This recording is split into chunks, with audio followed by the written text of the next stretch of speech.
네, 여러분 안녕하세요. 반갑습니다. 제이입니다.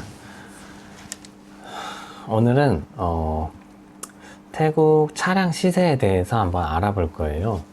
태국 지난번에 이제 생활비, 전기세, 수도세에 대해서 한번 알아봤잖아요. 오늘은 태국은 싸다?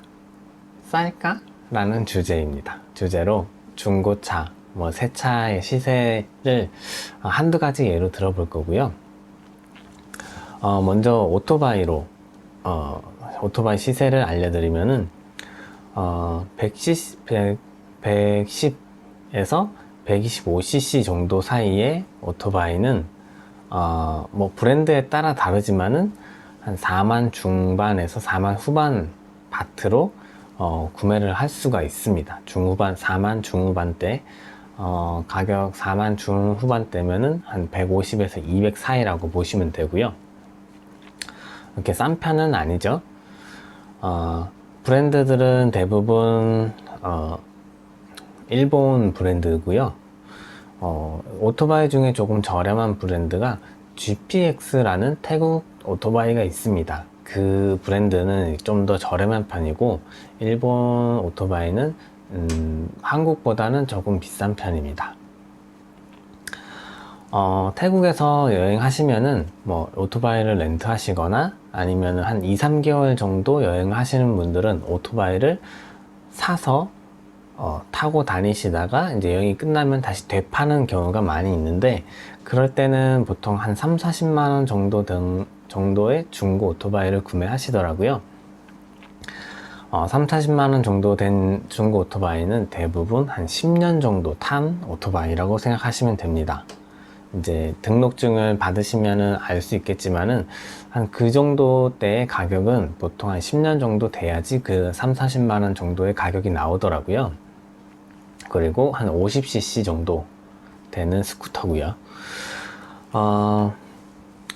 그래서 여행으로 한 2-3개월 사실 때는 한 3-40만원짜리 오토바이를 타시다가 파시는 걸 추천드립니다. 하지만 그 이상 한 1년 정도 아니면 태국에 사신다, 장기로 어느 정도 이제 사는 걸 생각하신다면은 조금 더 이제 퀄리티가 있는 얼마 안 된 중고나 이제 차라리 새 차를 뽑으시는 게 추천드립니다. 한 가지 제가 시세를 한번 찾아봤는데요. 이제 중고로 이제 판매되고 있는 야마 피노 제품인데요. 사진에 보시면은 깨끗하죠. 14년식이고요. 5만 킬로를 탔습니다. 5만 킬로를 탔고 가격은 19,000바트, 대략 한 70만원 정도 되는 가격이죠. 사용 연수나 6년 됐고 5만 킬로를 탔으면은 오토바이 치고 많이 탄 거죠. 5만 킬로 탔으면 그 사용감을 생각하면은 싸다고는 할 수 없는 가격이죠. 70만 원이라는 가격이. 그래서 이제 이 정도 이제 차 상태는 깨끗한 차들이 많습니다. 태국에는 이제 새 차를 사서 이제 깔끔하게 오래 사용하시는 분들이 많아요. 그래서 중고차 가격도 많이 떨어지진 않습니다. 새 차도 비싼 편이지만 중고차 가격도 많이 떨어지지 않는다라는 점 이제 생각하시고요. 차를 예로 들면은 태국에도 현대차가 있습니다. 많지는 않지만 현대 기아차들이 판매되고 있고 가격은 상상하시는 것 그 이상으로 비쌉니다. 태국에는 스타렉스가 H1이라고 있고 그랜드 스타렉스라고 있습니다. 이제 그랜드는 VIP 스타렉스라고도 하고요. 나머지는 이제 H1이고요. 근데 H1이 좀 많은데 지금 사진에 보시는 차는 13년식이고 19만 킬로를 탔습니다. 가격은 69만 바트, 한국 돈으로 2,500만 원입니다. 13년식이면은 7년 정도 됐으니까 연수는 차량 치고 그렇게 나쁘지 않은 연수인데 19만 킬로, 곧 20만 킬로를 탔다는 게 이제 조금 걸리죠. 그런데도 2,500만 원에 판매가 되고 있습니다. 중고차 가격으로. 이제 19년식 1년 정도 된 차가 한 2만 킬로를 탔는데 한 4천만 원 정도 하더라고요. 그래서 새 차 가격을 알아보니까 한 4천 중후반대의 가격을 가지고 있었습니다.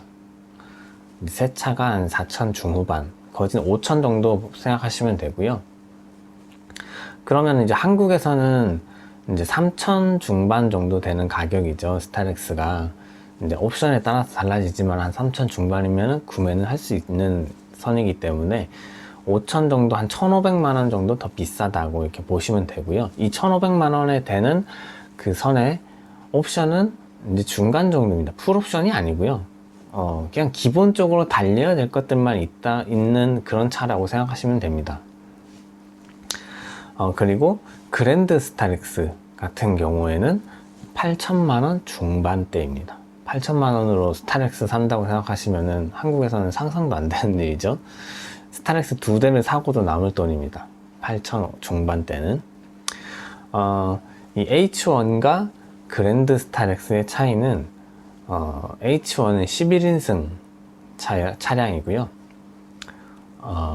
그 다음에 VIP 그랜드 스타렉스는 7인승 차량입니다. 뭐 스타렉스 어반하고 스타렉스 웨건의 차이라고 보시면 될 것 같고요.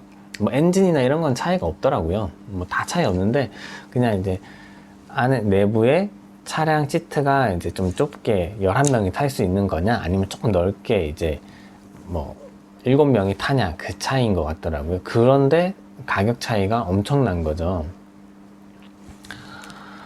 이렇게 이제 태국에서 차량이 비싼 이유가 차량에 대한 세금이 비쌉니다. 이제 차량이 약간 이제 생활에 대한 필수품이 아니고 약간 사치품으로 속한다고 하네요. 태국에서는. 근데 이제 태국은 방콕을 제외하고는 대중교통이 그닥 발달하지가 않았어요.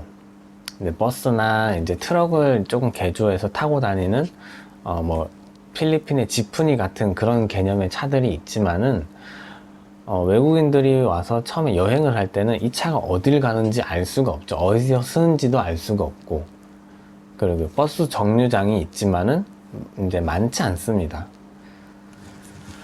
그렇기 때문에 사람들이 차나 오토바이를 사야 되는데 이 세금이 비싸니까 이제 최저임금은 적은데 차량은 굉장히 비싼 거죠. 같은 차량이라도 한국에서 2천만 원인데 최저임금이 8천 원인 거랑 차가 3천만 원인데 최저임금이 12,000원인 거랑 하루 버는 게 12,000원인 거랑은 다르잖아요.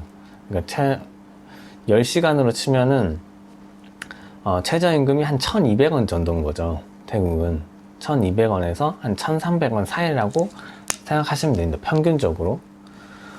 그런데 이제 1,300원씩 시급을 받아서 같은 가격이라고 해도 사기가 힘든데 태국은 더 비싼 거죠. 그러니까 이제 조금 문제가 있는 거죠. 이제 세금이 너무 비싼 거죠.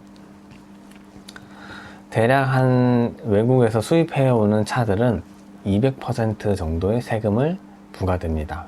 그러니까 제가 4천만 원짜리, 그러니까 뭐 출고가가 이제 회사에서 차를 4천만 원에 가지고 왔다면은 여기서 판매되는 금액은 대략 8천만 원 정도 되는 거죠. 그러면은 한국에서 태국으로 차 가지고 오면 안 돼요? 뭐 이렇게 이사 형식으로 보내면 안 돼요? 이렇게 이야기가 나오는데 저도 처음에 그 생각을 했고요. 하지만 이것저것 세금을 매기다 보면은 차 사는 가격, 태국에서 차 사는 가격, 동등한 가격이나 조금 더 비싸게 나올 수도 있습니다. 그래서 이제 차를 가지고 오는 거는 조금 더 힘든 상황이고요. 오래된 차를 가지고 오면은 어느 정도 감가가 되는 선은 있습니다. 그래도 감가되는 게 이제 태국 기준이기 때문에 내 차를 얼마나 감가해 줄지 이건 모르는 상황이죠. 그럼 태국에 차들이 많은 이유는 뭘까요? 이제 일본에서 오래된 차들을 수출을 해서 이제 중고차로 파는 경우가 많고요. 그 다음에 트럭 하고 1600cc 이하의 차들은 어느 정도 이제 세금 감면 혜택이 있습니다. 완전 200%를 다 내진 않고요. 가끔 이제 어떤 것들은 한국하고 비슷한 가격도 있고 한국보다 조금 저렴한 차들도 있습니다. 근데 하지만 대부분 일본 브랜드 차고요. 뭐 한국 브랜드 또는 뭐 벤츠, 뭐 BMW 같은 이제 유럽 브랜드들은 그런 뭐 세금 혜택은 없고요. 그래서 제가 찾아봤는데 2000cc 일본 차량도 2000cc 이상급은 딱히 세금 혜택이 없는 것 같더라고요. 엄청 조금 있는 것 같더라고요. 그래서 혼다 어코드 같은 경우에는 한국에도 인기가 어느 정도, 혼다를 좋아하시는 분들은 이제 구매를 하시잖아요. 혼다 어코드 같은 경우에는 한국에서는 3,000 초중반입니다. 뭐 옵션에 따라서 뭐 4,000 넘어가지만은 일반 기본적인 가격은 3,000 중반 정도라고 생각하시면 되는데, 태국에서는 기본이 147만 바트, 한국 돈으로 5,300, 그러니까 한 5,000 중반대라고 생각하시면 됩니다. 한국보다 한 1,000만 원 정도 더 비싸죠. 이제 풀옵션으로 했을 경우 한국에서 풀옵션이랑 여기서 태국에서 한 중간 정도의 옵션이랑 해서 태국이 1,000만 원 정도 더 비싸다고 생각하시면 됩니다. 이렇게 이제 오늘은 태국의 이제 차량, 오토바이에 대해 시세에 대해서 간단하게 이제 제가 설명을 드렸고요. 다음에 이제 조금 더 이제 다양한 매물을 소개하면서 태국 시세가 어떤지, 태국 차량 시세가 어떤지, 나중에 태국에 이민을 생각하시면은 어떤 차를 구매해야 될까, 내가 차량을 구매할 때 어느 정도 가격선을 선택해야 될까, 이렇게 도움이 될 수 있도록 여러 매물을 준비해서 소개해 드리도록 하겠습니다. 그러면 다음 시간에 또 만나요. 안녕.